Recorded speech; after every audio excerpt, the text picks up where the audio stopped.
महात्माओं की जय। कहूँ पैरी पैर कयो झूलेला।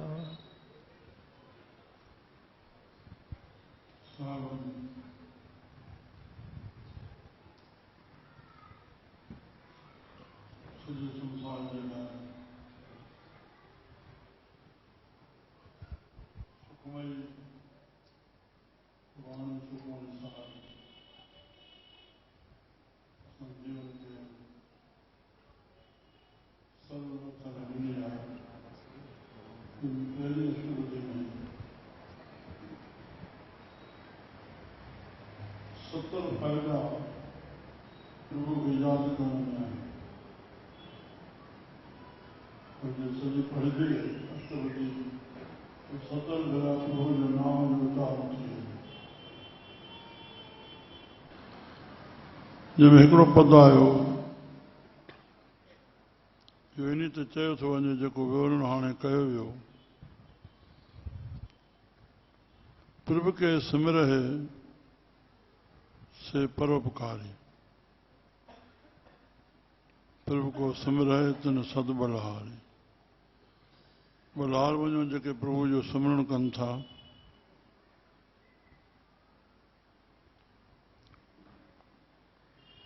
भेटाई साहब लिखियो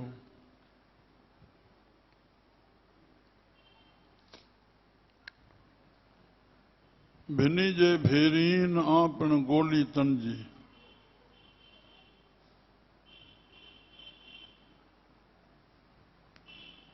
एकांत में वेही या रात जो है मोयो ठरे भिनी चवाए रात भेजे। उथे वेही करके पंहिंजे साईं खे याद करणो।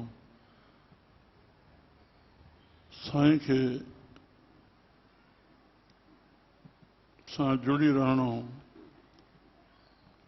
कोई प्रदर्शन जो पर्सन ना है। ॿियो कोई ॾिसे या ॿुधे। आपण गोली तन जी जेके वेही आतण विच में पंहिंजे सांसन में नाम जो सिमरन कनि था। मुंहिंजे हीअड़े खे हीरीन मुंहिंजे मन खे ख़ुशि कनि था। हिरदो शीतल थिए थो संतोष अचे थो। आउं बि साण संदीन ऐटो बोई न कजां। उन मान पुरुषनि खे ॾिसी करके राज जो मान पुरुष कीअं गुज़ारनि था। पर जिन खे कांध कताइयो कतंदड़ियूं सेई जिन खे कांध कताइयो। साईं खे उहे यादि कनियूं जंहिंखे साईं पंहिंजी कृपा करे पाण ॾे अंदरि ओरे हाणे पंहिंजी यादि बख़्शे। कतंदड़ियूं सेई जिन खे कांध कताइयो ॿियूं पुण सभेई आतन ॾिसण आयूं। जेको भगत साहब जो नाम श्लोक चवंदा सारी रात सुभाण जागी जन यादि कयो तन जो शाह लतीफ़ चए मिटी लधो मान। कोड़े कन सलाम अची आतन तन जे।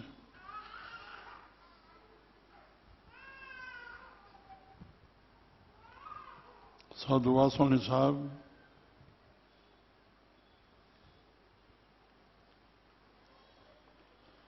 सिंध छॾनि न पिया। 48 में मुहाजिरनि जो ज़ोर पियो अची कलेक्टर साहब पाण चढ़ी आया आहिनि सिंधी। साईं हाणे असांखे रक्षा करणु ॾुखी थी पवंदी जो हे दुष्ट अची विया आहिनि। रात जो 12 बजे बैलगाॾी कई अथऊं। हैदराबाद में लीला देवी रहे थी अञा। दादा जशन साईं वासवाणी साहब 4 ॼणा बैलगाॾी में चढ़ी विया आहिनि। 12 बजे 2 बजे पहुता आहिनि। 2 कलाक भेटाई साहब जे दरगाह ते मथो खणी रखी करे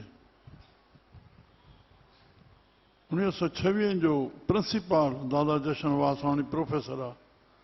कलकत्ते में पटियाला में प्रिंसिपाल। माता चोलो छॾे वई पोइ फ़क़ीरी वरितऊं। 2 कलाक रुना आहिनि पिया। भेटाई साहब जो रसालो पहिरियों लंडन में अंग्रेज़ लिखियो आहे। उनजो अर्थ कयो आहे अॼु खां 200 वरे अॻु में। पोइ असांजे सिंधियुनि लिखिया आहिनि जंहिं बि लिखिया आहिनि। 4 बजे उतो मोटिया 6 बजे आया 7 बजे रवाना थिया राम कोड़े कन सलाम अची आतन तन जे साईं भगवान दास साहब कॾहिं कॾहिं हलिया त बि उते सिर झुकाए यको वक़्तु साईं कमाई खे बि परखींदा जंहिं बि दरगाह ते हलंदा साईं भगवान दास साहब कंहिं बि संत खे मथो टेकींदा घड़ी वेही रहंदा उनजी ॾेवड़ी में उनजी समाधि ते उनजे अंदरि शक्ति खे कैच कंदा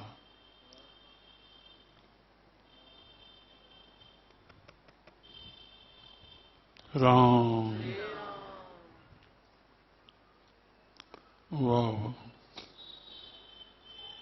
ॿियूं पिण सभई आतन ॾिसण आयूं उन दर ते सिजो झुकायूं था उहे साईं खे कीअं प्यार कनि था साईं जा कीअं गुण ॻाइनि था साईं खे कीअं यादि कनि था कीअं शांत में वेठा आहिनि छोड़नि जो दर्शन कजे छो जो रामायण में आयल आहे संत जे दर्शन सां भाई बलराम साहब ॿुधाइनि पिया चई भारत में हिकिड़े महात्मा को पुछां पियो कुंभ जे मेले ते चई संत कंहिंखे चइजे जंहिंजे दर्शन सां शांती अचे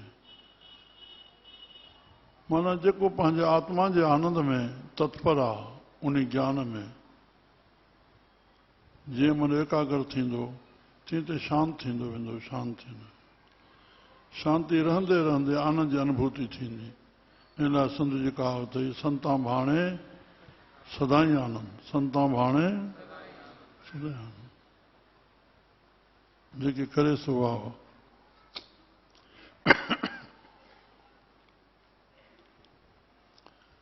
बाक़ी सभिनी साधनाउनि जो धार्मिक साधनाउनि जो जेको फल आहे उहो आत्मक आनंद आहे बाक़ी संत जा वचन संत जो सत्संग विवेक मिले थो छा करणो आहे छा न करणो आहे उन सत्संग में कीर्तन बि हलंदो कथा बि हलंदी कीर्तन प्रभु जी सिफ़त जेको हृदय खे आनंद ईंदो कथा दिमाग़ में वेंदी कहिड़ा कहिड़ा सत्य ते हलिया अॼु उहे कीअं अमर आहिनि कहिड़ा असत्य हलिया मरी मिटिजी विया ऐं पिटबा पिया आहिनि इहे कथा में मिलंदा त असां गुज़रियूं ॻाल्हियूं ॿुधी करे आईंदो सुधारियूं त असां अहिड़ो कमु न कयूं जंहिंजो परिणाम दुख भोगणो पए माई धनी प्यारी असांजी सदाई संत यादि अचनि कंहिं बि रूप सां सत्संग शुरू करण महिल इहो वेद जो मंत्र पढ़ंदी असत्यो माय सत्य गम्यं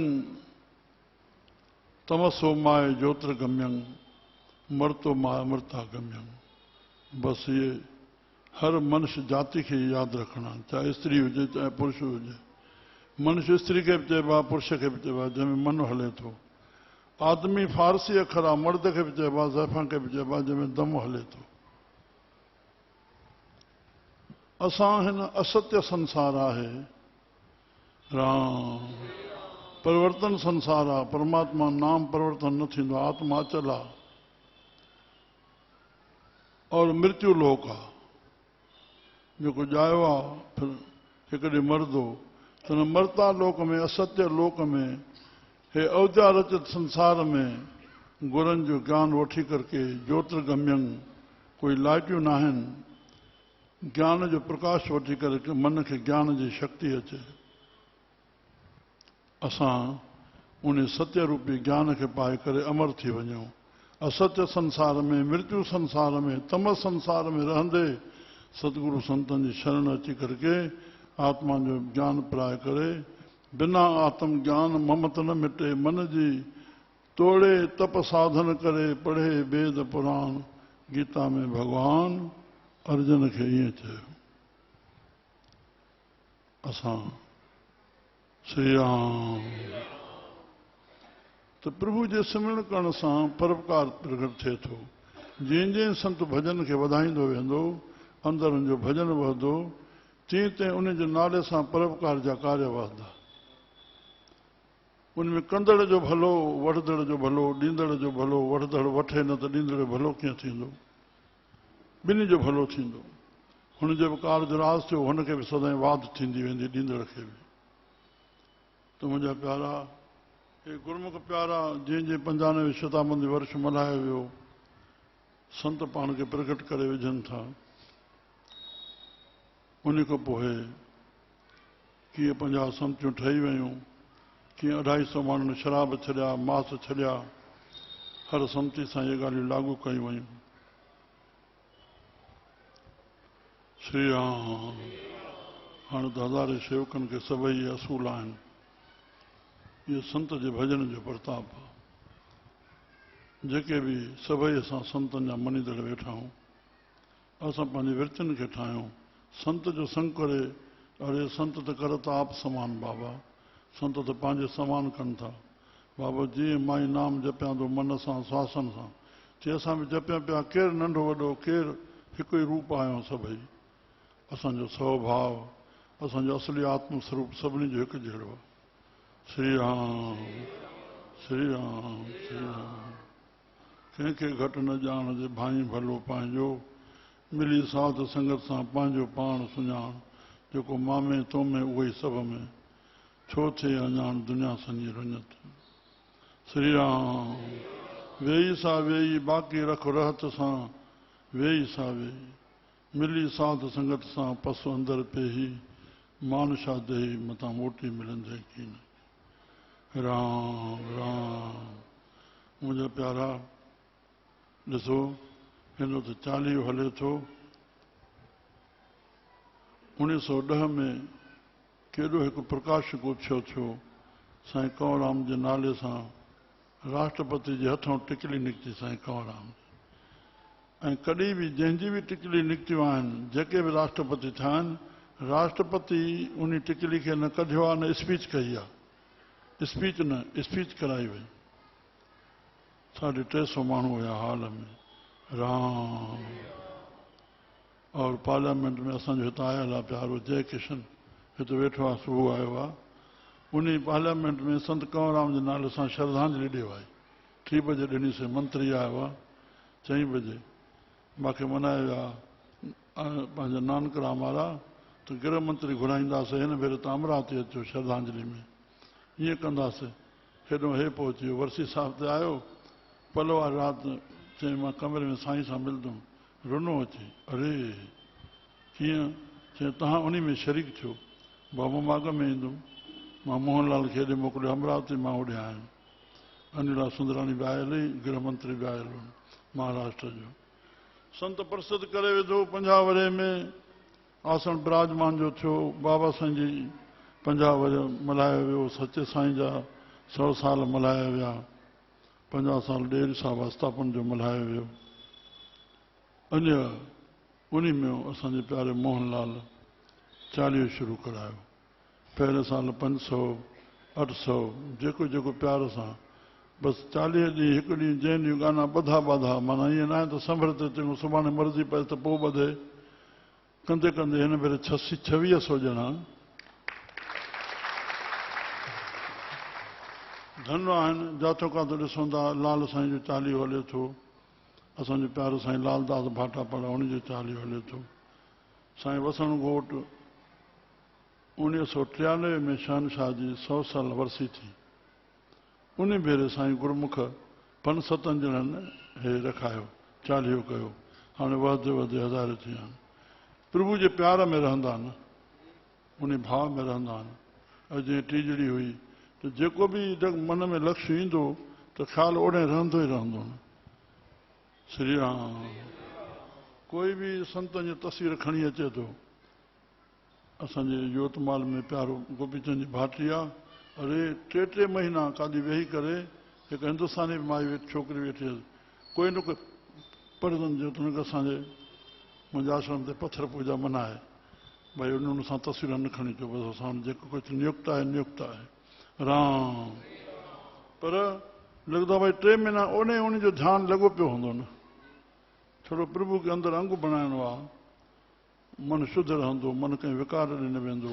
उहा घड़ी प्रभु जे संतनि जो भोजन ठाहिनि था, बुहारी पइजे थी, दर्शन करे आस्थान तो हलियो वियो कोई, सत्संग थिए थो त घड़ी वेठो कोई भाग सां। राम। पर जंहिं दरबार अची करके मथो टेके सत्संग ॿुधी बुहारी में हथ विधो, जंहिंखे संत प्यारो लॻंदो, सत्संग प्यारो लॻो, वचन प्यारा लॻा, उहो ई ॿुहारी में हथ वेहंदो। ऐं मुड़ शेवा जो आहे, काल जो रास शेवा सां थींदो। त जंहिं महिल शेवा कंदो संत जे प्यार में, त शेवा कंदे कंदे असांजो मन शुद्ध थींदो वेंदो और चित में चिंतन जेको संत जे प्यार जो आहे उहो थींदो वेंदो। चित योग, चित जी स्थिरता खे योग सॾिबो आहे। चित स्थिर थी वियो, मन शुद्ध थी वियो, पोइ आत्मा जो जेको ज्ञान मिले थो, बसि पोइ उहो ई दर्शन थींदो रहंदो। जे पाणी में पंहिंजे मुंहुं ॾिसण लाइ पाणी आठियल खपे, पाणी स्वच्छ खपे। पाणी आठियल आहे, स्वच्छ न आहे त बि मुंहुं न ॾिसी सघिबो। पाणी स्वच्छ आहे पर आठियल न आहे, विचलता दर्शन न थींदो। राम असांजा संत हुते कहिड़ा वेद शास्त्र पढ़िया, इहा ई मन खे शुद्ध करण जे लाइ संतनि जी ख़िदमत कंदे कंदे कंदे चित स्थिर रहंदे रहंदे रहंदे आख़िर उहो इश्क पैदा थियो। उन में आहुति नाम जी विधी वई, अग्नि खे अंदरि इश्क खे त्रिपति मिली वई। उन त्रिपति जे सदके कुझु बि कोई पखो न हले, बंदि कयो। राम उन त्रिपति जे सदके केतिरे बि कठिनायूं संसार जो कुझु बि, वो भेटाई साहब जो सलोक पिरियां संदे पार जी मिड़े मिठाई, पिरियां संदे पार जी जेकी बि थी रहियो आहे, कान्हे कड़ाई जे चखे चेत करे। परमात्मा जो मंगलमय विधान आहे, उहो कंहिं जीव खे कोई दुख नथो ॾे। असांजी अज्ञानता, असांजो अहमपणो ई असांखे सुखी दुखी करे थो। इहो छॾे ॾियूं, संत कीअं गुज़ारनि था, हर हाल में हिकु जहिड़ा। बस घड़ियूं गुज़रती वेंदियूं। विक्रम विचार देखो मानस की क्या चली, दिन में 3 दिशा होती है एक दिन में। समय समय को याद कर, समय समय की बात, एक समय के दिन बड़े, एक समय की रात। एक समय मथुरा में कृष्ण ने अवतार लिया, एक समय कंस को पछाड़ियो जाए छन में। एक समय अर्जुन की भारत में जीत भई, एक दिन भीलों ने लूट लिया वन में। एक दिन रावण की त्रिलोक जस भई, एक दिन 10 सिर काटे फिरे रण में। विक्रम विचार देखो मानस की क्या चली, दिन में 3 दिशा होती है एक दिन में। मां कथा कहानियूं घटि खणंदो आहियां। कुदरत ने हिकिड़ो कुझु पढ़ंदे हिकिड़ो लेख अची वियो, राम, जेको मन खे वणे मां शेयर कयां, जंहिंमें जीवन गुज़ारियो। हिकु राजा पंहिंजे पुट जो जनम ॾींहुं मल्हायो। सभु को पंहिंजे पंहिंजी यथाशक्ति बरदन खणी आयो। उन जो वॾो वज़ीर उन कागज़ ते हिकु लाइन लिखी आयो, ये घड़ी भी गुज़र जाएगी। जन बादशाह खे इहो प्रज़ेंट ॾिनई, हुनखे गुस्सो लॻो त हे मुंहिंजे शुगल में ख़ुशि न थियो आहे, हिनखे जेल में रखोसि। जेल में रखिजी वियो। कुझु ई ॾींहंनि में ॿिए राजा हिन जे मथां हमिलो कयो। जीअं हमिलो कयईं त हिन जे परिवार पूरे खे जेल में रखियईं। जिते वज़ीर हुयो उते हिन जे परिवार खे रखियईं। जिते परिवार खे रखियईं त उते उहा कागज़ टुकड़ी जेका खीसे में विधी हैं, ये घड़ी भी गुज़र जाएगी। अड़े कॾहिं राजा ई हुई, कॾहिं जेल आहे, केसि ताईं जेल में, हीअ घड़ी बि गुज़री वेंदी। त उते ख़ुशी मल्हाइण लॻा, पूरो परिवार मिली करे ख़ुशी जी मल्हाइण लॻा। त उते हाज़िर राजा खे ख़बर ॾिनो, बाबा हे जंहिंखे तूं जेल में जाओ त ख़ुशी था मल्हाइनि। राजा अची वियो, बाबा ख़ुशी था मल्हायो पिया। त हुनखे सचाई पंहिंजी पेश कयईं, जेका ॻाल्हि हुई सॼी जी सॼी।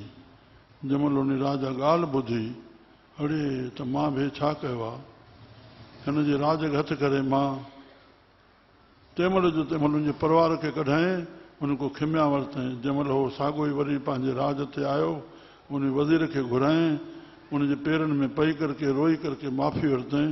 इन कड़ी मूंखे अॼु इहा ख़ुशी ॾिनी जो वरी फिरी मां हितां आयो आहियां। ये घड़ी भी गुज़र जाएगी। श्री राम। संतनि इहो ई गुज़ारियो। मुंहिंजा प्यारा पाण खे मल्हाइणो आहे, परोपकारी ॿियनि जे भलाई जा कार्य थियनि था। मगर संतनि जो दर्शन कंदे यादगिरी अचे पई मां हिक हिक जी थोड़ी थोड़ी हिस्ट्री ॿुधायां जेके जेके संतनि जे संग में मिलिया ॿुधायां न कि न हो सत्संग कयां बाज़ार जेकी वणे तव्हांखे। दूल्हा दरवेश अॼु दूल्हो नालो पइजी वियो।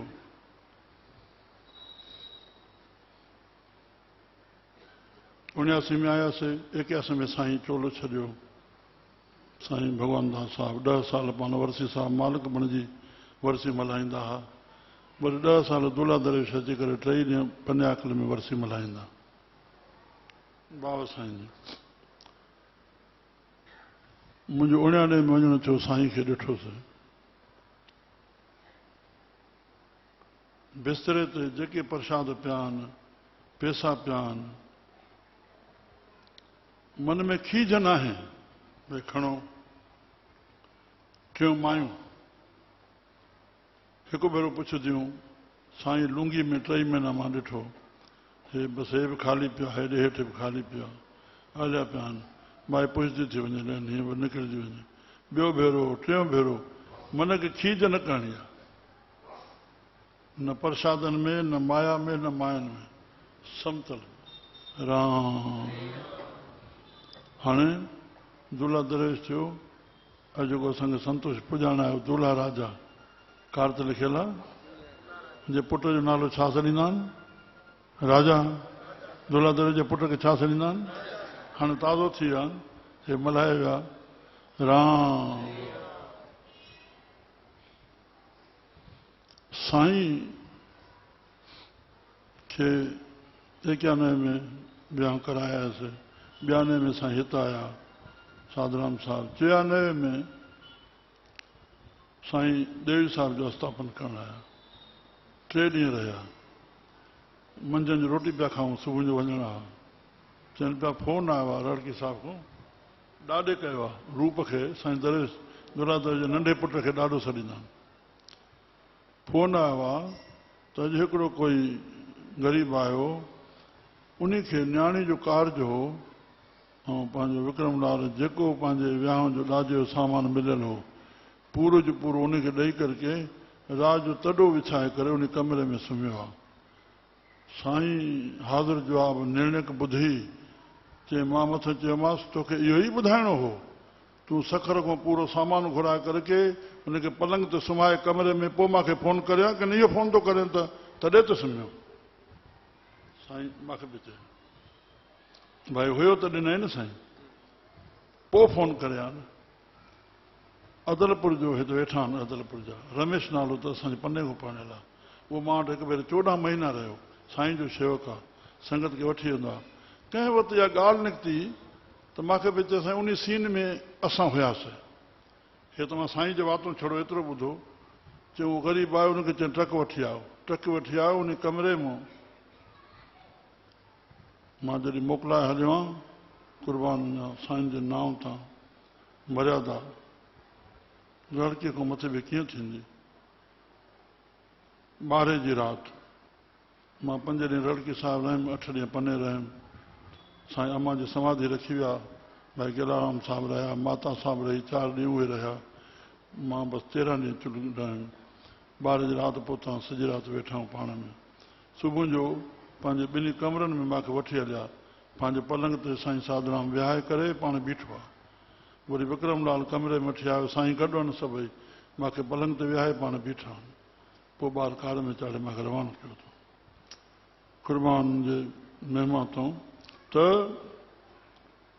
उन पलंग खे अॼुकल्ह पलंग अंदरि ठाहिणा था पवनि उनखे ढकणु घुरायो वियो आहे चीरायो वियो आहे तॾहिं कमरे मां कढायो वियो आहे। पूरे जो पूरो सामान जेको ॾाजे जो हो असां ट्रक में भराए करके रवानो कयो। कजनि अहिड़नि जी सिफ़त इहे कॾहिं शयूं असां में ईंदियूं।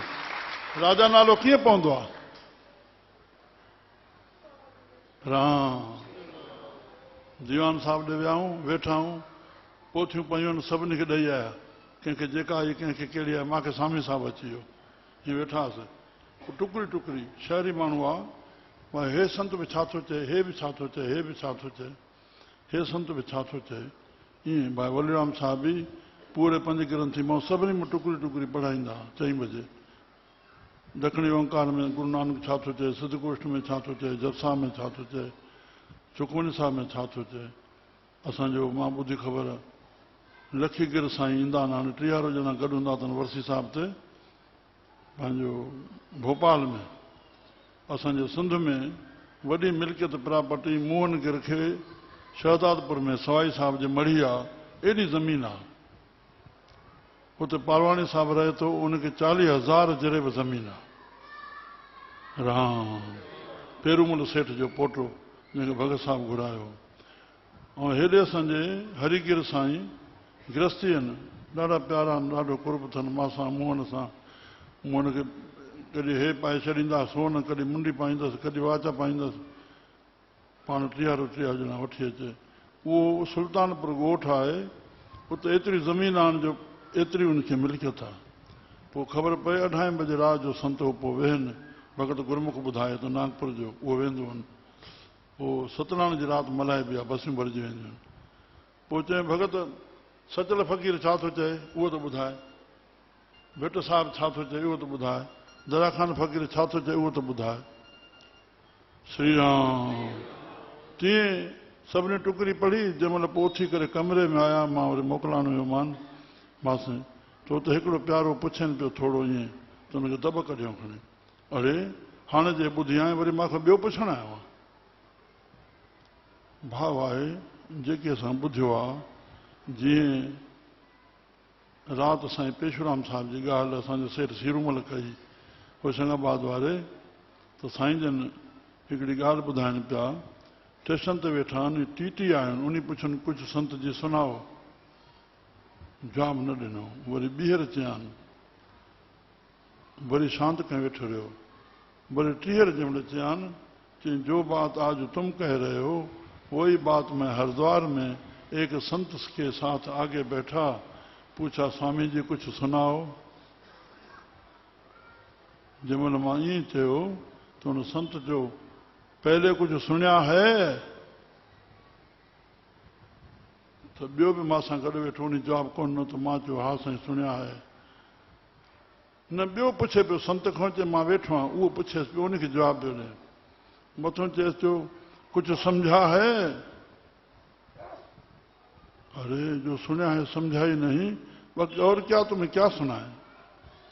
तो उन्हें टीटी खे इहो जवाबु ॾिनो। राम बाबो बाबो बाबो। स्वामी कृष्णगिर महाराज जेकम बाजा सतपुरुष वेठा आहिनि, संतनि जी टोली वेठी आहे।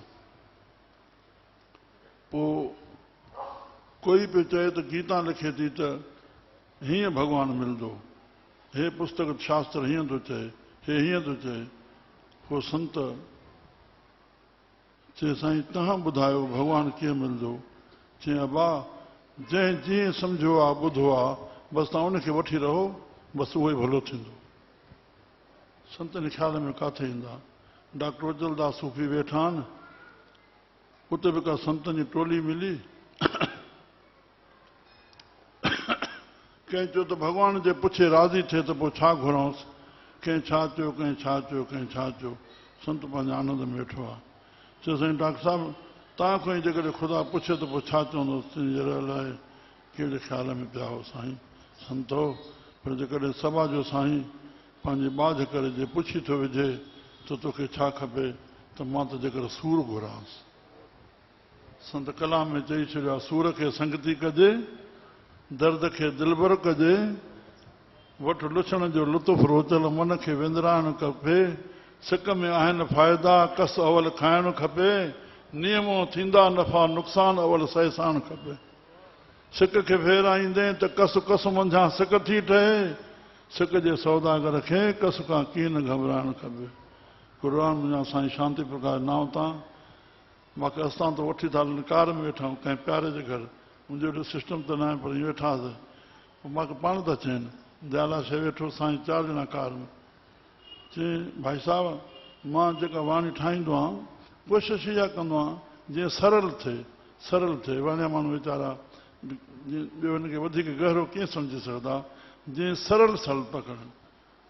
असांजे भाई चतुराम साहब वलीराम साहब जा पुट कुर्बान कुर्बान अहिड़ा गढ़ हुया चवंदा भाई कंवरराम साहब सादे में साधो जे कलाम चवंदो हो ईअं चवनि पिया सादे में साधो जे सूफ़ियुनि जा मालिक हुया सॼी राति इश्क ते ॻाइनि इश्क छाहे त हुन में आशिक़ न ईंदो पड़ोसरी बात आहे आशिक़ खे सहाय इश्क जो महत्व ई कीअं थिए पर एतिरो सिर्फ़ु सॼी राति सिर्फ़ु इश्क जा ॾोहिड़ा कलाम पिया हलनि जीअं आशिक़ ते खणनि त सिर्फ़ु आशिक़ ई हले उन में इश्क बि न अचे मालिक मालिक उनजो भाउ वेदांती भाई जागरणाम तो चवनि पिया भगत साहिब जंहिंमहिल सादे में सादो कलाम जे चए त अहिड़ो ठहकी बीहे मां साईं सादे में सादो कीअं चई जंहिंजो अर्थ खुलियल हुजे मां चयो पोइ तव्हां थोरो चई ॿुधायो चई भाई कुझु हूंद मां बंदा कर कुझु नाले धणी जे कर सिधो सवा खरा पर भगत साहिब जो मुख में चए त अहिड़ो ठहकी बीहे पूरे जो पूरो संगत ते असरु पइजी वञे राम त सम्झनि पियो चवनि मां त उहो गम खाईंदे सुख पाए साजन हिन संसार में गम खाइण मर्दानगी कीअं हिकु चए ॿियो ॿुधे तॾहिं कमु ठहंदो न मोटी मोटी थींदी झगड़ो तॾहिं वधी वियो आहे एक ने कई दूसरे ने मानी समझो दोनों ज्ञानी असां मञण वारा बणिजो न श्री राम भाई चांदूराम साहब चांदूराम साहब दर्शन करण विया आहिनि दरबार जो गुरु दरबार ई स्टेशन ते पहुचण आया साईं चांदूराम साहब चवंदा साईं हाणे आज्ञा ॾियो हे शरीर हले चए न छो उते खे ॾिठो आहे छा चयूं साईं शरीर रहण जहिड़ो न रहियो आहे तॾहिं चवंदा बाक़ी तव्हां जहिड़नि सतगुरनि जी जंहिंजे मथां कृपा आहे उते उनखे हिते त सुख आहिनि पर अॻियां बि अनंत सुख आहिनि चए पर ठीकु आहे हाली तव्हां 10 साल रहो छा चयूं हाली त 10 साल रहो ईअं ई थियो 10 साल भाई चांदूराम साहब रहिया पोइ चोड़ो छॾियो जेकॾहिं गुरनि जो वचन खयों इहा बि शक्ति खपे काल खे हथ में करणु उमिरि ब्रह्मा जी बि न वधंदी उमिरि विष्णु जी बि न वधंदी उमिरि शंकर जी बि न वधंदी जेकी ब्रह्मा जी उमिरि आहे 100 वर्ष उहा विष्णु जी हिकु ॾींहुं आहे विष्णु जी 100 वर्ष उमिरि शंकर जो हिकु ॾींहुं आहे इतासन में आयल राम संत असांजा मां थोरो रोड डिवीज़न जे संतनि जूं खणो ॻाल्हियूं त काल कीअं हथ में हो जॾहिं चाहिनि हलनि जॾहिं चाहिनि रहनि हिकु हिकु संत जी मां 7-8 संतनि जूं रोड डिवीज़न जूं तव्हां ॻाल्हियूं ॿुधायां पोइ जॾहिं घोटकी खीलूराम साहब खे गदी बख़्शऊं हाणे छा था चवनि बचा तूं 20 साल असांजी शेवा कई आहे 20 साल तूं हिन गदी ते वेंदे इहा गारंटी कीअं ॾिबी आहे गदी ॾियण त सवली पर 20 साल रहंदे ईअं ई थियो माना वचन निकितो 20 साल हो गदी ते ठो पोइ भाई खीलूराम चोलो छॾियो छा आहे भाई राजा राम साहब नफ़ी साल थी पंहिंजर बि न था कनि महाराज मंगूला बि न थो करे साईं वञण जी स्थिति न आहे संतनि सां धर्म पत्नी साईं गोविंद राम भाई विष्णुदास सॼो परिवार आया आहिनि मोटिया अमृतसर साहिब पहुता आहिनि भाई राजा राम साहब चवंदा हाणे हितां हिते चोलो छॾियो न त प्यारो विष्णुदास थो ॿुधाए साईं मुंहिंजा मालिक रोई पियासीं सभई चवनि इहो ख़र्चु कीअं थींदो तव्हां उते पंहिंजनि खे चई आया आहियो त असां मोटींदासीं हू मोकिले न पिया ॾियनि चए पोइ असां मोट कई आहे न भारत खां मोट कई आहे न जॾहिं ईअं चयूं त माना पंहिंजनि जो वज़न हटिजी वियो चयोमानि साईं महाराज मंगूलाल खे वचन ॾेई आया आहियो उन बि तव्हांखे न पए कई हा ब्राह्मण खे असां ईअं चयोसीं चङो भला चङो भला उते आया आहिनि हाणे बलराम साहब हिस्ट्री मूंखे ॿुधाईंदा हो विष्णुदास जी भाई पंजूराम जे पुटु शंकर जो विहांउ आहे पंजूराम मूंखे वठी हलियो त साईं जन खे वेनती करे चऊं उते आया आहिनि भाई साहब जन खट ते मूंखे विहाई वेठा आहिनि राम वेठा आहिनि अञा असांजी वेनती न रखी आहे सहज में चई था विझनि असां हाणे चोलो छॾियूं था त पंजूराम अॻियां वेठो मां साईं सां खट ते करे विहाई वेठा हुनजो रण निकिरी वई रण निकिरी पर वेही न सघियो उथे हलियो वियो बैठक में हलियो वियो त भाई साहब पुछियो हे छो थो रहे पियो हिते मां चयोमांसि साईं पंजूराम मूंखे वठी आया हुआ इन लाइ हुनजे पुटु शंकर जो विहांउ आहे इन जे लाइ। हा कॾहिं विहांउ अथसि? हीअं साईं विस्पति विहांउ रखियलु आहे। चङो भला चङो, असां 8 ॾींहं ॿिया रहूं था। चङो गोबिंद जी ॿांह ॾियनि था। साईं गोबिंदराम वञी करे घोट बि बीठा। कश्मीर विहांउ थियुसि। छंछरु मोटी आया। आर्तवार ॾींहुं राति जो 9 बजे। छा आहे इहो? राम कुर्बान शहनशाह वसण घोट। 3 ॾींहं कॾहिं मां कवियुनि जे वातों ॿुधो त साईं उथाईंदो बुख ते छो न आहे, सुम्हाईंदो बुख ते न आहे। कवि जे कंहिं शब्द ठाहियल मां ॿुधो, पर न मां शास्त्र में पढ़ियो। राम 3 ॾींहं बुख बि थी सघंदी आहे, पर 3 ॾींहंनि खां वधीक न। उहो वसणगोड़ जो रिकॉर्ड थियो। मस्तु मवा वीचारा वेठा आहिनि। साईं रोटी आहे कुझु कोन, जेको रखे पैसो पाई। मस्तु वसणु, चरियो वसणु, रोड़ी जा माण्हू ॻणींदा। माण्हू किथे ईंदो? कोई दर्शन करणु अचे अनायास चयां बाहि रोड़ी जा माण्हू ते खणी वेंदे टपड़ ठाहे रखजांइ। धरती ते वेठा आहिनि, छड़ी गोदड़ी पई आहे। महात्मा गांधी खे चौंपल त आहे, हुनखे संत खे चौंपल बि कोन्हे। गोॾे ते धोती आहे, मथे बि उघाड़ो, हेठि बि उघाड़ो वेठो न आहे। राम या सुखमनी अथनि। कॾहिं कॾहिं मुख मां निकिरे कोई दोखी, साईं दुआ कर, चवनि सुखमनी पढ़ वञ। संसार 3 ॾींहं अची वियो।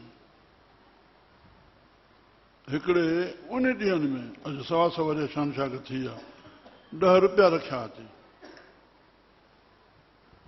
उते जेके मस्त वेठा उन्हनि सभिनी खे रिड़ी वेड़ी पई हूंदी, पाण गोदड़ी वेड़ियल, न हेठां कुझु विछायल न ॿिए कुझु। त कोई अचे भाई वसणराम को ख़ुदि, उहो वसणराम न सम्झो हुन, जीअं ॿिया वेठा आहिनि हे वेठो आहे। कोई अलॻि विशेष हुजे त सम्झे। चई भाई वसणराम, चई त ॾिसोसि किथे वेठो हूंदो। त जेके ॿिया ॿुधाइण वारा उन लाइ त वसणराम हिकिड़ो ई आहे न। त जंहिंखो पुछे कंहिं मस्त को वसणराम, चई इहो वेठो अथव। इन खां त मां पुछो। हा राम राम 10 रुपया ॿियो मस्तु आयो खणी वियो। वरी मथां को सवाली आयो, चई बाबा ॾे, त उन मस्त खे इशारो था कनि। अबा हितां जेको खई हुई त कुझु बचाए या भंग भुगड़ो करे छॾियो? चई हा भंग भुगड़ो थी वियो। 5 सेर भंग लॻनि था घोटा। छा इहा हवा में न बोलियल आहिनि? स्वामी धर्मदास साहिब लाड़काणे वारा, भाई बलराम जा, जंहिंजी गद्दी ते वेठो, जंहिंजो आस्थान आहे हिते, शहनशाह शक्ति जा मालिक, मुंहिंजी महिमा खणा राति गुज़री वञे। उन्हनि जो कलाम ठहियलु आहे। सचो साईं वसण घोट अकाली। हा हा 5 सेर भंग लॻनि था घोटा, पुर पीअनि था लाल लंगोटा। वया वहदत में हिकिड़े में हलिया विया, मूर न मोटिया। जिते रहनि था मस्त मवाली, सुण साईं वसण घोट अकाली। श्री राम जमा ई न थिए न। कॾहिं जमा शुरू थी? भाई वलीराम साहिब शेवक हुयनि, उन्हनि खे हिकु ज़मीन जो कुझु ॿारो पंहिंजी भावना में इहा कयूं त हिन जा जेके दाणा निकिता उहे दरबार में पहुचायूं। त उहा ॿेड़ी भरी उन अन्न जी अचे पियो। दरिया मूं साईं बीठा आहिनि तड़ ते। जिन वलीराम साहिब आयो, पेरे पियो, कंठे ते ॿेड़ी बीहाए करे। वलीराम छा आंदो थी? चई साईं अन्न जा दाणा आंदा अथमि, छल क़बूल पइनि। हा एॾो न आंदो थी, हाणे त असांजो भंडारो खुटंदो ई न। जॾहिं वैराग चढ़े 24 किलोमीटर पंधु हलिया वञनि वसण घोड़ में। साईं वलीराम साहिब जॾहिं वैराग चढ़े घोटकी पंधु हलिया वञनि। भाई चांदूराम साहिब वटि 15 ॾींहं रहनि। भाई वलीराम साहिब शेवक उन्हनि जा। भाई चेतनाम जन मूंखे मूर्तियूं ॾेखारींदा। पोइ आगजनी अची वई वसण घोड़ दरबार में कंहिं वटि, त उते पिंजरे में शीखनि में हिकिड़ो फोटू पियल हूंदो। पोइ बीहाईंदा, मूंखे ॾेखारींदा। चई ॾिसो केॾो दम छिकियो पियो आहे, जो हे हॾा निकिरी आया आहिनि। तीअं भाई चांदूराम सां जो फोटो ॾेखारींदा चई ॾिसो हे केॾा हॾा निकिता बीठा दम ते रखी कदम आशिक चढ़िया अछ ते मां हिकिड़ो फ़क़ीरनि जो नुस्ख़ो ॾियां सभई वेद शास्त्र हिकु पासे मन इंद्रियनि खे रोकण जे लाइ हिकु ई फ़क़ीरनि जो नुस्ख़ो दम ते दम रखियऊं बसि चाढ़े वेठा मन पंहिंजो पाण वस अची वेंदो इंद्रियूं पंहिंजो पाण वस अची वेंदो कोई दिक़त ई कोन्हे सभु हे ॼण उंजला इष्टा थी वेंदा वेद शास्त्र राम फ़क़ीर असांजा कुर्बान वञा लाल साईं बचायो अचे श्री राम रक्षा कई साईं कंवरराम दीवान साहब खे हयाती ॾिनो चरणनि में पई आहे साईं तव्हांजी शेवा में जोगी रहंदो साईं जन वटि उन को बि दवा ॾेवायूं छुट न थियो जॾहिं माई रोईंदी आई त हुन साईं जन हेठि रिली विछाए करके ऐं दीवान साहब खे खट ते सुम्हायल हो उन ॿाहीं ते हीअं मुंहुं रखी वेठा रखी रखी रखी मुंहुं मथे कयूं जोगी खे सॾु करायूं जोगी हाणे हिनखे दवा ॾे चई हिंदुस्तानी जोगी हुयो हिंदी ॿोलींदड़ चई ॾिनी आहे साईं चई बसि तूं हाणे ॾेसि उहा दवा ॾिनी वई उहो बचो ऐं उन्हनि इहा भावना करे छॾी हाणे जेको मां जीअरो थियो आहियां बचियो आहियां मुंहिंजो त मां मरी चुको हुउमि हाणे हीअ हयाती सॼी साईं जे ध्यान में ई वेंदी ईअं संत दीवान साहिबु पंहिंजी हयाती गुज़ारी सचा साईं मुअन खे दान ॾींदड़ बिरादरी वारनि वटि विया आहिनि उहो प्यारो भरिसां ॻोठु हुयो चई असां धर्म करायूं चई अॼु 11 जो ॾींहुं आहे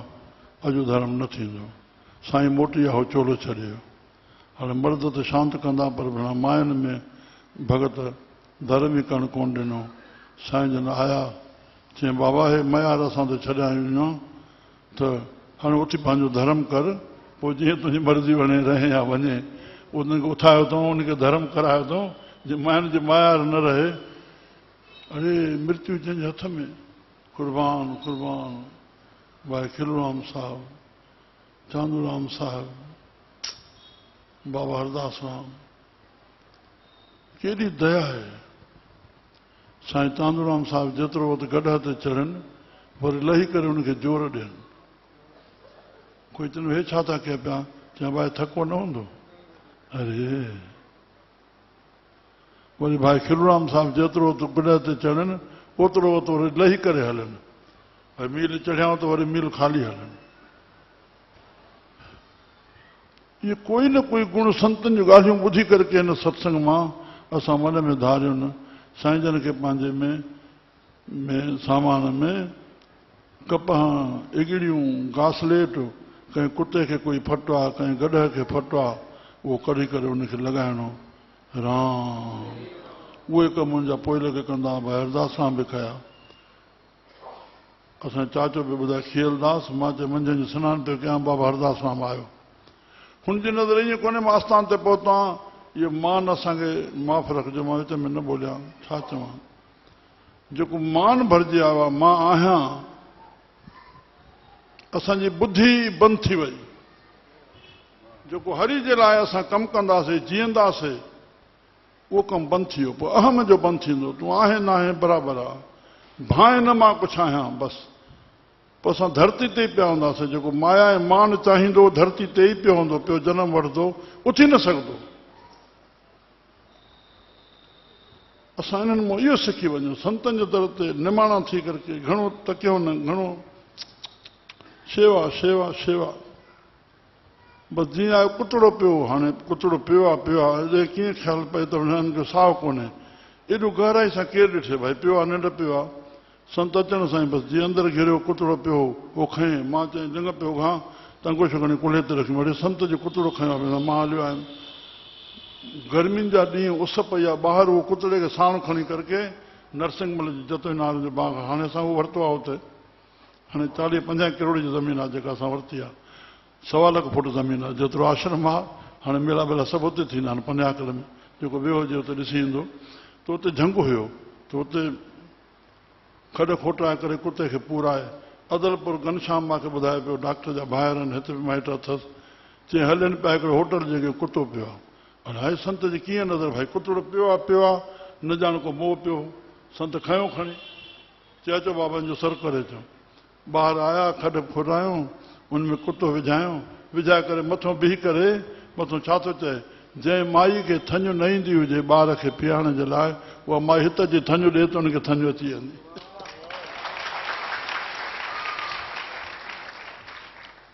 छा संतनि जा टोपान। राम राम राम राम।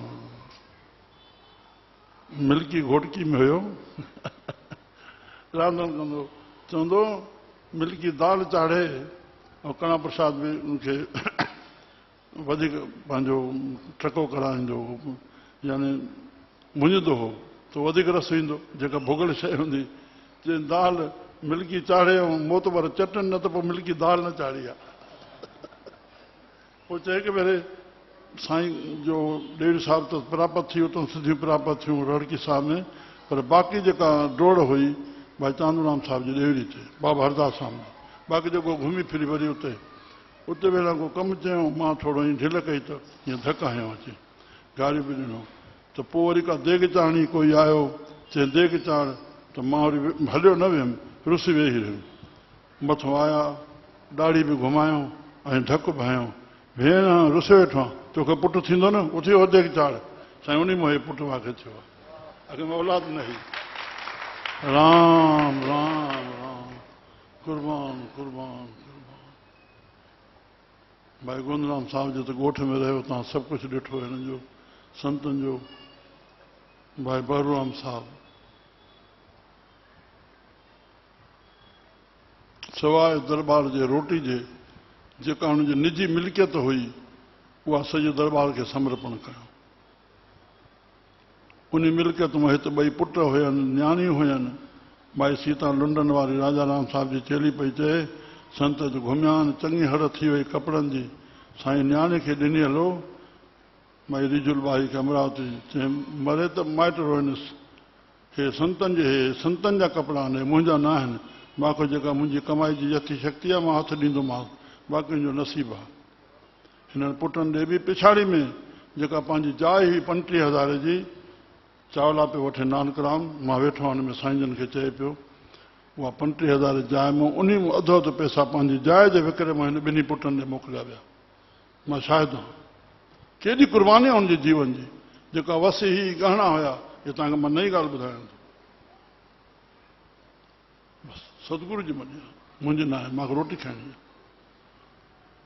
राम सखी बाबा अचूं, जंहिंजो चालीहो मल्हाइजी रहियो आहे।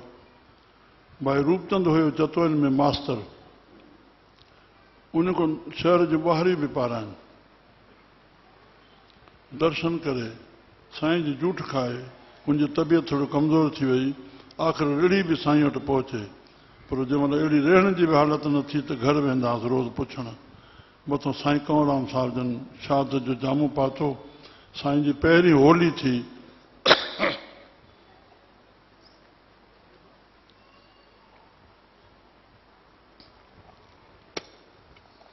साईं विया रड़की साहिब, बसि हाणे मथां भॼन कयूं था। रड़की साहिब विया, रूपचंद खे चई आहे पुट सां बरातियूं रहंदासीं हुते। हुन प्यारे छा चयो, साईं मूंखे अंत जो दर्शन थिए, माना हुन कोई लखा पातो त मुंहिंजो चोलो को छॾिबो।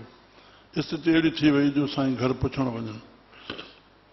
साईं राति रहिया, ॿिए ॾींहुं शाम जो राति थी लॻुनि त असांजो प्यारो हलियो वियो। साईं तो मोकिलाए करे राति जो 12 बजे स्टेशन ते आया आहिनि, उतां गाॾी पकड़ी अथऊं, सुबुह जो पने पहुता आहिनि। उतां थी करके हुनखे लेपे में विधल आहे, ओॾो माण्हू मोकिलियो अथऊं बाबा जन ॾे वठण जे लाइ। हे उनजी धर्म पत्नी मूंखे ॿुधाए पई, मोहन मां, मुंहिंजो पुटु पोइ बैरिस्टर थियो हिते, मोहनलाल, उन त 1.5 साल जो हिकिड़ो ई पुटु थियुनि। सिधो सां मुंहिंजे घर पहुता, लेपे में पियो आहे, मथां वेठा आहिनि। बाबा खे अंगोशो ॻिची में हूंदो, हुन में पताशा रेड़ियूं ॿधल हीअं ॻिची में, बाक़ी पेड़ो अचे या अहिड़ी का कुंवरी शइ किशमिश आहे, उहा ॻोथरी में विझी छॾींदा सदरी में, पोइ को कुराड़ो कूलो हुजे त उनखे विराए ॾियनि। राम ॾिठदासीं शाम जो, जीअं ॿाहिरि अचूं त मूंखे चवंदा जेके कुराड़ा वेठा हूंदा, पुटु सभिनी खे पेरे पई आहे, हिन ॿुढड़नि खे पेरे पई आहे। ऐं पेड़ो या किशमिश या कुंवारी शइ हूंदी चवंदा आहिनि ॿुढड़नि छोड़ जवान वेठो हुजे बिल्कुलु न ॾेवाईंदा, हे हिननि खे ॾेई आहे, जे कुराड़ा वेठा आहिनि इहे हिननि खे ॾेई आहे। हे साम्हूं जेके करायल आहे वॾनि जो राम, उन महिल साईं जन खे पेड़ा पिया, उहो बसि भाई रूपा सर कंहिं उथी वेही रहियो, वेठो आहे दर्शन कंदो। हे मोहन मां मूंखे हवालु पे करे मुंहिंजे धर्मपत्नी इलाहाबाद में वेठा आहिनि। पोइ साईं जन पेड़ो ॾिनोसि खाइण लाइ, चयो साईं जूठो करे ॾियो, बाबा जूठो करे ॾिनोसि। पोइ ॿियो पेड़ो ॾिनो, ॿियो बि खाधई। बसि चंड वांगुरु चकोर जीअं दर्शन कंदा करे पियो। हाणे पाण आज्ञा वरितई, जेको चयनि त में तव्हांजो दर्शन थिए, चई बसि हाणे मूंखे आज्ञा ॾियो, तोखे आज्ञा आहे, ॾेपे में पई रहियो। चलो राम राम, संत संत संत। तंहिं लाइ असां फ़क़ीरनि जो दादा जशन साईं जा 99 मल्हाया विया, 90 में बि मूंखे घुरायूं हुते। हाणे 2 अगस्त जी स्पीच ॾे पियो, असां सुबुह जो रोज़ु हलंदो आहे, मंगल आरती ते पोइ समापत कंदा आहियूं। इन ख़्यालु न वियो त संत जो जनम ॾींहुं मल्हायो थो वञे, छो जो 2-3 लाइनियूं अहिड़ियूं चई मूंखे 90 जूं यादि अची वियूं। उहा कागज़ टुकड़ी खणी आयो, हुन ते चए पियो मां हिकिड़ो घिटियुनि में रुड़ंदो पिनंदो, मां हिकु पेनाक हुयुमि जंहिंजो मुंहिंजो कोई अस्तित्व न हो, मां धिका खाईंदो रहियुमि, मूंखे मुर्शिद खणी पंहिंजे गोद में रखियो। यानी मुरीद खे छा सम्झणो आहे पाण खे, जीअं भिटाई साहिबु चयो आहे साईं तुंहिंजूं त लख पर मुंहिंजे लाइ त तूं हिकिड़ो न। अड़े तूं अहम थो करे, हे छा थो करे पियो। मां वेनती रखां जेके बि संतनि जा असां आहियूं, जेके पुराणा आहियूं उहे पका थियूं। अखर सिंधी शब्द आहे, सरल आहे, पर माना गहरी पैदा। और जेको नओं आयो आहे उनखे पुराणो कयूं, उनखे हथु घुमायूं, अलाए कहिड़ो कमु तोखे ॾींदो अची। पर त ईअं कई भेण कल्ह आयो आहे तूं, तोखे कहिड़ी ख़बर। सॼा विञाए विधाई, अधक असांजे चेलनि वॾनि संतनि जे इहो कमु कयो आहे। अहंकार में अची करके उन्हनि मां कमु न वठी सघिया। माफ़ रखिजो, गहराई सां सोचजो जंहिं जंहिं आस्थाननि जा आहियो। अड़े तूं पको थी पंहिंजे मन खे मार, हुनखे प्यारु ॾे, जेको आयो आहे उहो पुराणो थिए। संतनि खे मोकिलियो, अलाए कहिड़ो कमु केॾो तोखे ॾींदो। हवा तूं ई कंदे न, ॿियो केरु कंदो। तुंहिंजी केॾी बड़पिन वधी वेंदी, सम्झ में आयो। राम राम राम, पुराणा पका थियूं ऐं नवनि खे पुराणो कयूं। श्री राम श्री राम श्री राम श्री राम। गुरु नानक पातशाह जी कड़ी तव्हांखे ॿुधाए करे मां भॼन हिकिड़ो चवां थो। नानक पातशाह 12 ऑफिसरी शोभा आहे, 12 पैंडाल हणंदा, तंबू हणंदा। फ़क़ीर बि 12। गुरु नानक पातशाह चयो जिन के हृदय धन वसे ते नर रहन फ़क़ीर। जिन खे धन जो चिंतन आहे उहो केॾो बि धनवान आहे, उहो फ़क़ीर जे बराबरि आहे। प्यारो भाई दीपाराम हिकिड़ी तुक चवंदो, ॾाढी महत्वपूर्ण आहे। धन जे चिंतन करण वारो छा, ग़रीब त दुखी आहे ई, पर उहो धनवान बि दुखी आहे। धन जे मन में चिंतन करण वारो निर्धन त दुखी आहे, पर उहो धनवान बि दुखी आहे। पर प्रभु जे चिंतन करण वारो धनवान त सुखी आहे, पर उहो निर्धन बि सुखी रहंदो। जिनके हृदय धन वसे ते नर रहन फ़क़ीर, जिनके हृदय तूं वसे ते नर गुणी कहीर। असां विरलनि मां थियूं। मां ग्रंथ साहिब मां विरला कढाया अथमि, स्वामी साहिब मां कढाया अथमि, ॼाण हूंदी छा थो गुरु नानक लिखे। गुरु नानक जी निजी वाणी, लोग औगुणा की बने गंठड़ी। असांजा औगुण ते नज़र आहे, हिनखे सुञाणींदो, हिन अड़ी छा थो करे पियो, पाण खे कॾहिं सुञाणींदे बाबा। कबीर नानक खे पंहिंजो मित्र कॾहिं बणाईंदे। कबीर सब ते हम बुरे, सब ते हम बुरे, हम तज भलो सब कोय, जिन ऐसा कर बूझिया मीत हमारा। संतन खे मित्र बणायो न। श्री राम। संतन जूं कहिड़ी विरतियूं आहिनि। खावण कनू देवण चंगा, खावण कनू देवण चंगा, सावण कनू सहणा। ॿिए खे साइण खां पाण सही वञे।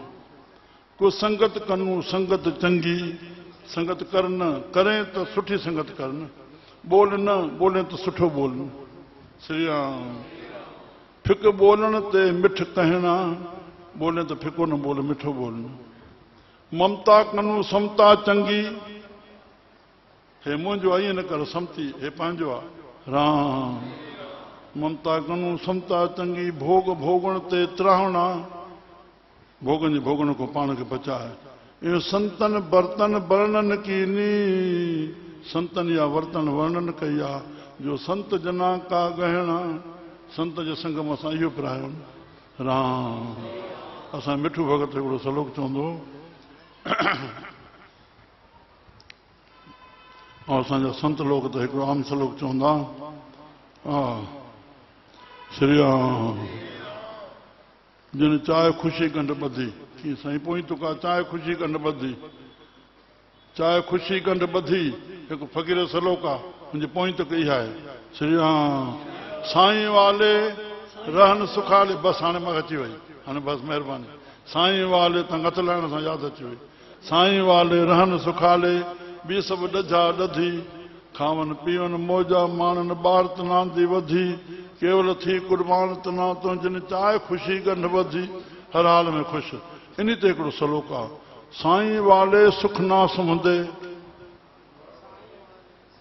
रजन खाईंदे रोटी मिठू भगत सलो चवंदो रजन खाईंदे रोटी औरत देख वो कभी न भूल दे औरत देख वो कभी न भूल दे जिन चाढ़ी असुर लंगोटी राम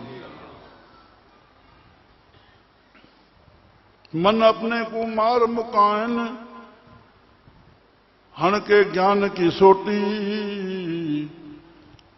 चूहड़ कोई कोई भगत चंगेरा न त ॿी सभु ख़लकत खोटी राम संतन जे संग मां संतन जी रहणी असांखे हथ में अचे असांजो भलो थींदो होर ॿिन्ही मां थी गुरु नानक शाह जो मां इतास खयो पए साहिब कंहिं वक़्तु मर्दान जे मन में उथी पियो त मुंहिंजी पूजा थिए अरे मुर्शिद सां गॾु हुजण में चेले खे पैदा थिए मुंहिंजी पूजा थिए जीअं मन में उथियो दरवेश उहो जेको ॿिए जे मन जे पकड़े वञे नानक जहिड़ो ॿियो दरवेश कहिड़ो चई पुट मर्दाना तुंहिंजे मन में पूॼाइण जी इच्छा उथी आहे हे शहर आयो थी वञ तुंहिंजी पूजा थिए शर्म सारी अची वई पकड़िजी वई कमज़ोरी चरणनि में पियो रोए पियो अखियूं चल बसि तुंहिंजे मन में इच्छा उथी आहे त वञ तूं फ़क़ीरी चोलो त हुयो ई मर्दाने खे बि बाले खे बि जीअं नानक शाह खे घिरियो जेको ॾिसंदो वञे सिजदो कंदो वञे भेटा ईंदी वई बसि अॻियां मने वधियो ई कोन थोरो शहर ॾे उते वेही रहियो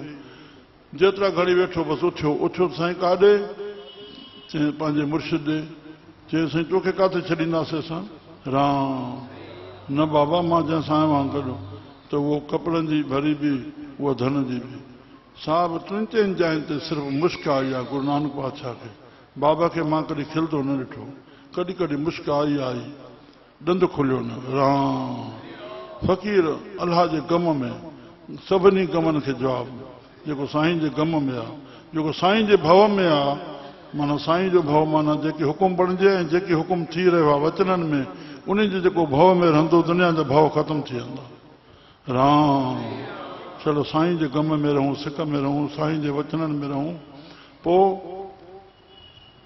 भाई बाला मर्दानो अचई थो आयो अखियूं हेठनि उहे भरियूं रखियूं पुछनि था मर्दाना छा आंदो थी हर प्रश्न जो उत्तर न थींदो आहे अंदरि वियो पियो मन मोह पियो हाणे इहो तोखे जवाबु न ॾिनो त ॿी तोखे चवनि था चङो हाणे आंदो त थी पर पाण छा कंदासीं त बि जवाबु कोन हो मूंखे लॻंदो आहे सोचींदो हूंदो सोन जे धरतियुनि ते लंघियासीं उतां कुझु न खयोसीं प्रश्न ई कोन खणण जो ॻाल्हि पूजा जे लफ़्ज़ जी बसि ॿिन्ही जो जवाबु न थियो हिते साहिबु चवनि था शल सां इनखे अपनायूं कहिड़ी मर्दाना जेको संसार में मान चाहींदो आहे उनजो परलोक बिगड़ंदो हाणे असांजी मर्ज़ी मान चाहियूं या परलोक खे सुधारियूं जंहिंखे परलोक सुधारण जी इच्छा हूंदी आहे उहो संसार में निमाणो थी रहंदो निमाण जो माना न परमात्मा, निमाण जो माना न गुरु नानक, निमाण जो वसीलो शाह नानक, हिमायत पुष्ट मुंहिंजी शाह नानक। मधाए गुरु जी मां हिकिड़ो पद यादि कयो आहे, थी वसीलो थी वसीलो थी वसीलो, न छोड़ी तूं मूंखे आख़िर अकेलो, बिना तुंहिंजे नाहे ॿियो को हीलो, शर्म लज रख कर को वाहर वेलो, निमाणनि जो वसीलो शाह नानक, हिमायत पुष्ट मुंहिंजी शाह नानक। 35 सखरी सच्चा साईं पढ़दा, पोइ जपसा पढ़दा, 30 साईं कंवराम, 30 बाबा साईं असांजा वॾा इहा गुरु नानक जे मथां सुबुह जो थी पढ़दा। राम वाह वाह। हिकिड़े जेल में कंहिं ऑफिसर ठाही आहे, गुरु नानक मञींदड़ हो, उन जा मथां ठाहे विधी आहे, उनजी जेल छुटिजी वियो। प्यार मूं श्री राम। चला हिते होर ॿिनी मां थी फ़क़ीर कुझु पावे गोदीदार साहिब को, साहिब को वो पावे गोदीदार साहिब को, पावे गोदीदार साहिब को, रहबर रखू तूं जी,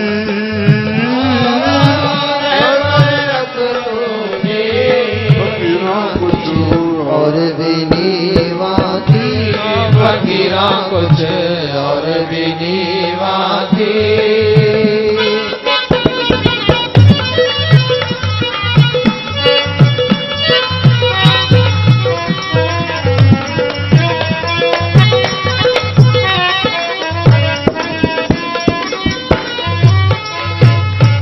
जेको तैनू वधे अलावे, तैनू तूं आखे जी,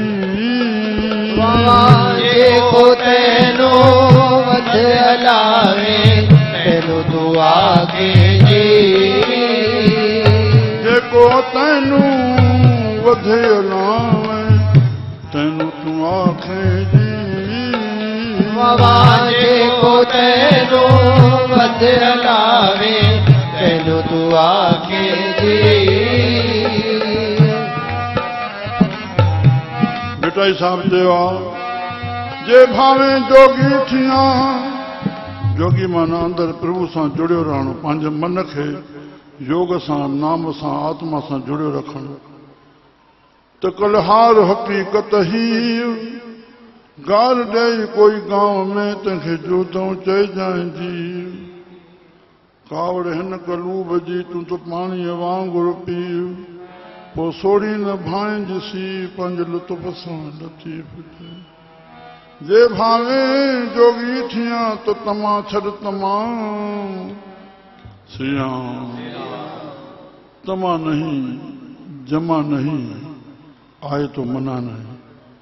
राम संत पे चए अबा संतन खे मिटी सोन बराबरि आहे, छा पर जेको भेटा रखे उहा बि जमा कनि।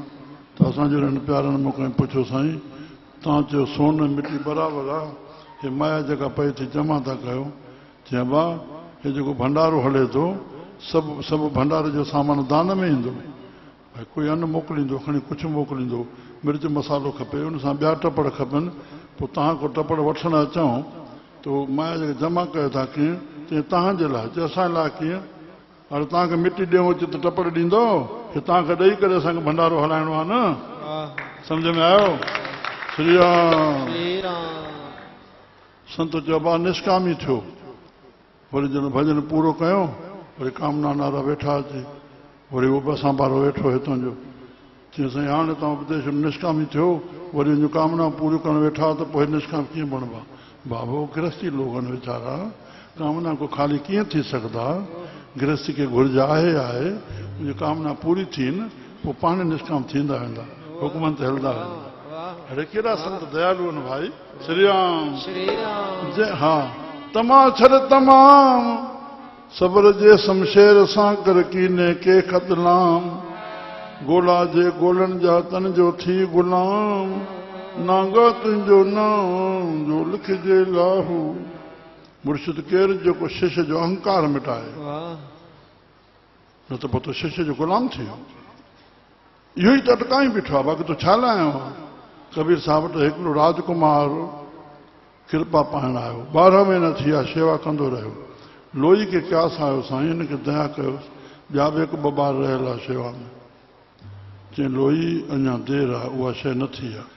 चई कीअं साईं? 12 महीना ख़िदमत कई त जेके ॿारनि सां गॾु पाणी भरण वेंदा हुआ उनखे चई छॾियऊं हिनखे थोरो ॼण पाणी भरे ऐं हलो, थोरो पेर खे ठुणको ॾिजोसि, पोइ जेकी वातूं ॿोले बसि उहो मूंखे ॿुधाइजो अचे। ओहो, थोरो बसि ईअं ॾिनोसि। चयो मां राजा जे घर में हुजां हा त बसि। लोई ॿुधी, ओहो, ॿियो साल गुज़री वियो, उहे साॻियो पाणी भरे पियो, वरी ठुणको ॾिजोसि, प्रशन उहो ई। हाणे जेकी ॿोले ॿुधाइनि, हाणे मां जेकर ॾिसां तव्हांखे, ॿियो साल गुज़री वियो, 3 साल उहो ई ठुणको, हुन ॿोलियो न, हाणे लाइक़ु थियो। अरे को मरे को जी, हर शइ जो जवाबु ॾिबो आहे छा? तूं नाम में न आहे तॾहिं केच थो करे न। गोदड़ी वाला धाम हरिद्वार, जीअं गेट घिरूं, खॿे पासे दरबार साहिब, सॼे पासे ऑफिस, पोइ पंहिंजो दवाखानो, पोइ भाई गेलाराम जो कमरो, पोइ साईं अचनि या माता साहिब जो कमरो, मथां बाथरूम, ऐं साम्हूं हूंदो बर्तन धोइण जी जॻह। उनजे मथां हिकिड़ो श्लोक लिखियलु हूंदो। छा लिखियलु हूंदो? रजब रोशन कीजिए, रजब रोशन कीजिए, कोई कहे क्यों ही, कोई कहे क्यों ही, हंस के उत्तर दीजिए, हंस के उत्तर दीजिए, यूं ही भाई यूं ही भाई यूं ही। छा फ़र्क़ु पवंदो? कोई बि वाणी में ॻाल्हाइण वारे खां भुल थींदी, कर्म करण वारे खां भुल थींदी, उनखे महसूसु न थींदो। ॿियो ॼाणाए थो, मुंहिंजी महिरबानी मन, हा साईं भुल थी वई, तुंहिंजे दिलि ते चढ़ी वेंदे न, पर मन खे उन कई त हुन खां कटिजी वेंदी। छा फ़र्क़ु पवंदो आहे?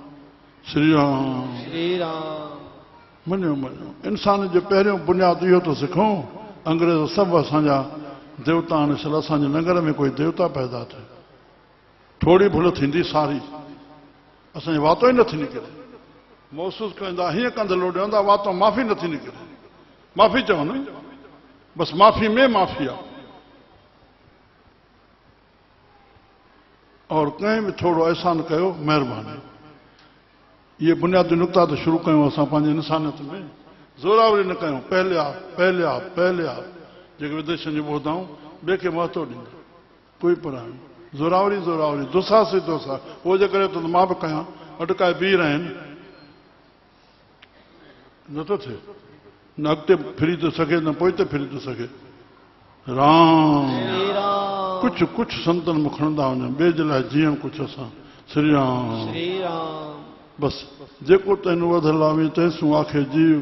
अमर पियाला मुर्शिद वाला, ओ अमर पियाला मुर्शिद वाला, ओ अमर पियाला मुर्शिद वाला, अमर पियाला मुर्शिद वाला। अमर प्यालो कहिड़ो आहे? ज्ञान जेको संत ॾियनि था, सहन कयो। ओ पिया त जुग जुग जी, पिया त जुग जुग जी, फकीर कुछ और भी नीवा थी, फकीर कुछ और भी नीवा थी। ज्ञान गोदड़ा समदम वाला, सुरत की सुई तूसी, ज्ञान गोदड़ा समदम वाला, सुरत की सुई तूसी। सम माना मन खे रोकणु, दम माना इंद्रनि खे रोकणु। श्री राम, भई रोके करके सुरत के प्रभु सां जोड़े रखो। ज्ञान गोदड़ा समदम वाला, बाबा सां ईअं थी आहे।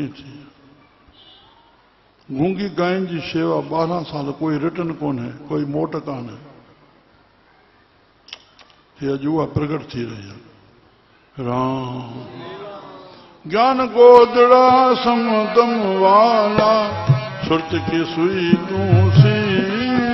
ओ जित किथे मेरा दादू वसदा, जित किथे मेरा दादू वसदा, जित किथे मेरा दादू दादू वसदा जगत मेरा दादू वसदा दादू जो श्लोक थियो आहे गुरु गोबिंद सिंह महाराजन दादू पंथी जे 3 संत सां मिलिया आहिनि वॾी सुची वाणी आहे संतनि जी बिहार पासे संत थिया आहिनि उनजा 2 श्लोक शास्त्र में लिखियल आहिनि मां ॿुधायां बसि पोइ पौड़ी कयूं श्री राम दादू दिया भला है दादू दिया भला है दिया करो सबको दिया करो सबको वॾे में वॾो दान कहिड़ो आहे सभिनी में श्रेष्ठ दान अरे सबको बुखार कोन्हे तोड़े अचे थो समान जहिड़ो दान ॿियो कोन्हे सबके सम्मान ॾियो सम्मान माना मान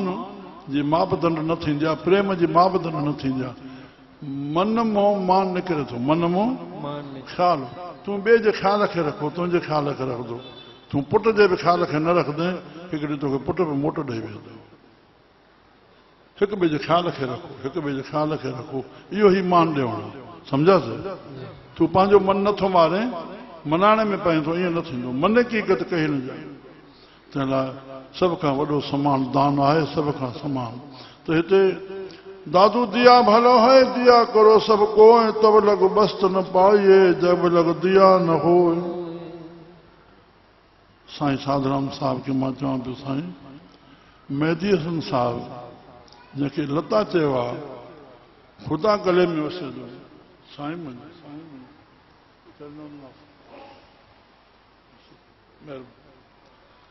ख़ुदा गले में वसे थो जंहिंखे लता चयो आहे अॼु उनखे बीमारी जे लाइ गुहार हणणी थी पए भारत सरकार खे छो जो हितां जो ॼायल आहे त मूंखे बीमारी जा पैसा खपनि हुनखे पाकिस्तान अहिड़े हीरे खे ॿियनि पैसा नथो ॾिए ठक में जवाबु ॾिनो मूंखे अरे चए हे कंहिंजे कमु आया आहिनि जो हिन जे कोई कमु अचे हाणे मुंहिंजो प्रश्न काॾे हुयो हिकदमि ऑपोज़िट थी वियो क्षण मात्र थोरो क्षण मात्र साईं जेकी ॻाल्हाईंदो वॾी माना ॻाल्हि आहे क्या कहना हे कंहिंजे कमु आया आहिनि जो हिन जे कमु अचे अड़ी पोइ सोचणु लॻुमि घणा लाखा रुपया हेॾा वठंदा हुआ हे प्रोग्रामनि जा इहे काॾे विया आख़िर बीमारी में कहिड़ा करोड़ रुपया खपंदा आहिनि ॻाल्हि कहिड़ी आहे न शराबनि में बीमारी जो पैसो कोन्हे ठक में जवाबु ॾिनो हे कंहिंजे कमु आया आहिनि जो हिन जो कोई कमु अचे क़ीमती जवाबु आहे न बीमारी जे लाइ पैसा भारत गवर्नमेंट खां घुरणा थो पए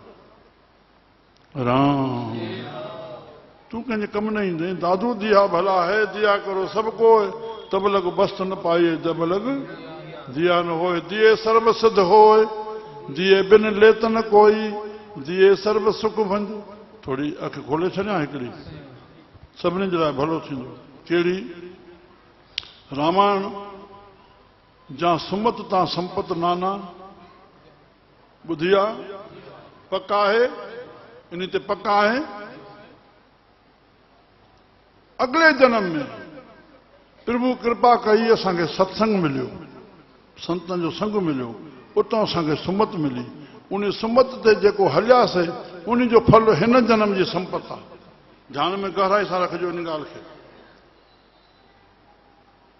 हिन जन्म जे हलण जी सुमत न आहे सुमत ते पुरुष हलनि था न दुख मिटे थो न धन अचे थो ॾेखारियां मां सम्झ में आयो सोचणो पइजी वेंदो न इहा सुमत ते नाना त किथे आहे संपत तव्हांखे मां हिकिड़ी दीद ॼाणंदो इन ॻाल्हि खे गहरा वठिजो त अॻिलो जनम क़बूल कबो या न कबो जेकी ख़ुदा धन ॾे थो असांजो मुहांडो ॾिसी करके मां पंहिंजो थी ॻाल्हायां थो अहंकार न अचे न त मूंखे धन आहे सम्झ में आयो शलन सुमत न वञे तोखे संपत मिली आहे इन सुमत जे सदके वरी तूं सुमत हलंदो रहो तुंहिंजी पीढ़ियूं सुखी थींदियूं ईअं बि तरह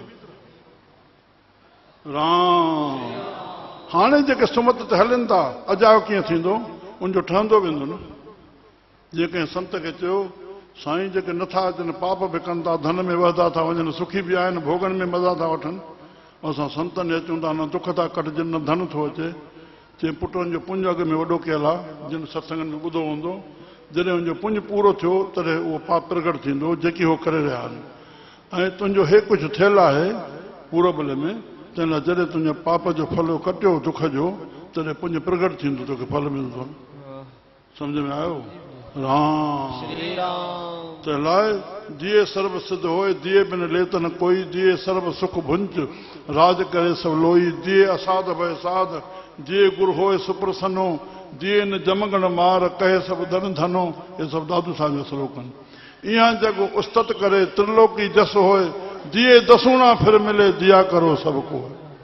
दियो बलि सर्वंश प्रभु ते करी गुलामी। जेका शिव मल्हाए बि आहे, जेके बि नमूना ॿुधाईंदा आहिनि शिव छो शिव छो शिव छो, हिकु शिव इन लाइ बि चयो वेंदो आहे त भॻवानु शंकर जेका ड्यूटी रहंदी आहे 4 महीना राजा बल जे दर ते, उहा ड्यूटी उन ॾींहुं पूरी थींदी आहे। दियो बलि सर्वंश प्रभु ते करी गुलामी, दियो मान जय देव मिलियो ते अंतर्यामी, दियो सुधा में तूर कंचन के कलश बनाए, दियो द्रौपदी चीर चीर ते अधिक बढ़ाए, संतन मन प्रभु कौन दियो। संतन चओ चओ संतन मन प्रभु कौन दियो। प्रभु अंदर वेठो आहे। प्रभु जी बसियो आए रिद, भक्त सुता भक्तन दई चीनो अपना बिद। भक्तन के पंहिंजी धीअ भगवान पाण आहे भक्त सुता, भक्ति रूपी धीअ, जंहिं भक्ति जे माध्यम सां हुन पंहिंजो पाण खे पहचान।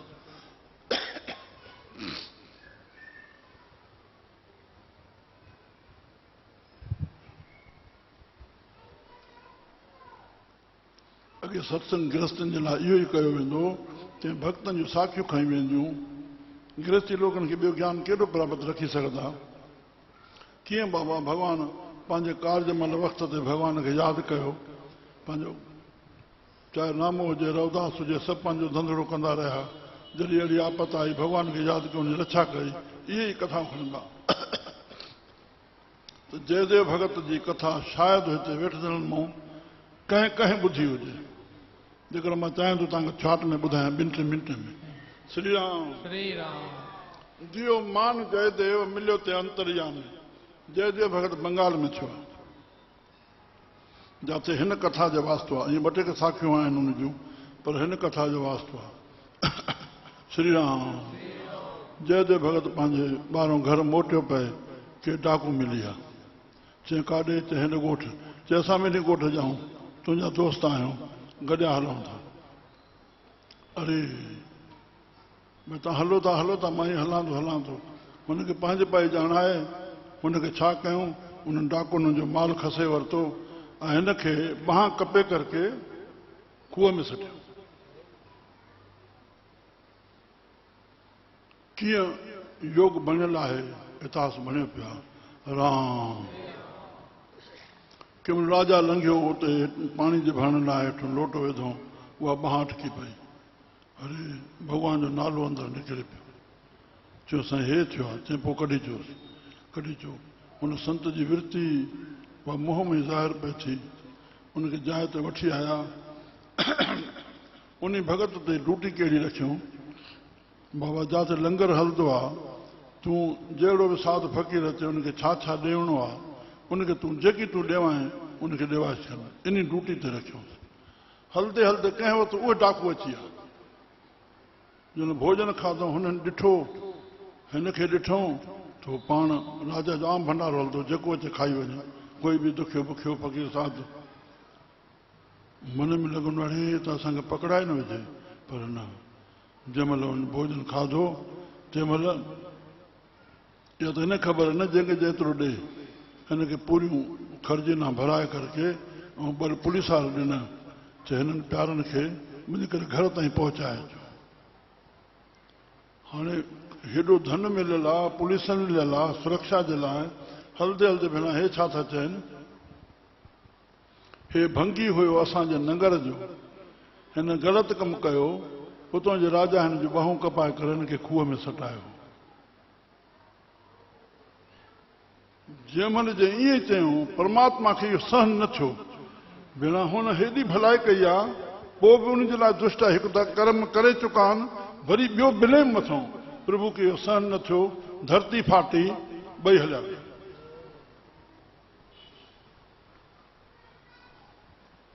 पुलिस वारा वाइड़ा थिया, मोटी आया, अची करके उन राजा खे ॿुधायूं, साईं हीअ घटना घटी आहे। जीअं हो सतपुरुष पंहिंजो सभा में ईंदो हो पोइ वरी उतां थी करके पंहिंजी ड्यूटी ते वेंदो हो उते हुनखे ॿुधायो अचे त जंहिंखे तव्हां हे ॾे आयो उहो उन्हनि वीचारनि जो त हिनखे उनजे लाइ हथां अहसासु पैदा थियो भई वीचारा बच्चा रहिजी विया वञनि ईअं हलियो वियो जीअं अहसासु पैदा थियो ते हुनखे ॿाहूं अची वियो जियो मान जय देव मिलियो ते अंतरयामी जियो सुधा में तूर मां तोखे पूरी कई श्री राम बसि पोइ तो कर जित किथे मेरा दादू वसदा मेरा दादू वसदा जित किथे मेरा दादू वसदा जित किथे मेरा दादू वसदा ओ प्रीतम प्यारा खड़ता बाबा प्रीतम प्यारा फकीरा कुछ और मिली बातें फकीरा कुछ और मिली बातें पावे गो दीदार साहिब को पावे गो दीदार साहिब को रबर रखो तू जी रबर रखो तू जी फकीरा और मिली बातें फकीरा और मिली बातें पावे गो दीदार साहिब को पावे गो दीदार साहिब को रबर रखो तू जी रबर रख तू जी फकीरा कुछ और बिनी वाती फकीरा कुछ और बिनी वाती लोग अवगुणा की बने गंठड़ी गुण न विहाजे कोय गुण का गाहक नानका बिरला कोई हो जिथे बैसन साधना सुठान समझा बाबा केवल समझ आपना से समझा पद द्वार प्रकार ब्रह्म सद वेद कहता बाबा भगत वचन हर विरत है गुरु वतनदा जन नानक जाते नाम मन तन भावंदा आपे जाने करिया आपे जाने राम जिसे अगे नानका खड़े के अता तेरा नाम सच है सचारिया बोलो निरंकार जय जय जय राजा रामचंद्र की जय जय जय श्री कृष्ण चंद्र की जय जय जय गुरु नानक साहिब की जय जय जय बोलो अमर लाल की जय जय जय साधु सतगुरु साहिब साचे सतगुरु साहिब साचे सतगुरु साहिब की जय बोल गुरु नानक देव संतन महात्मा हर लाल कयो झूले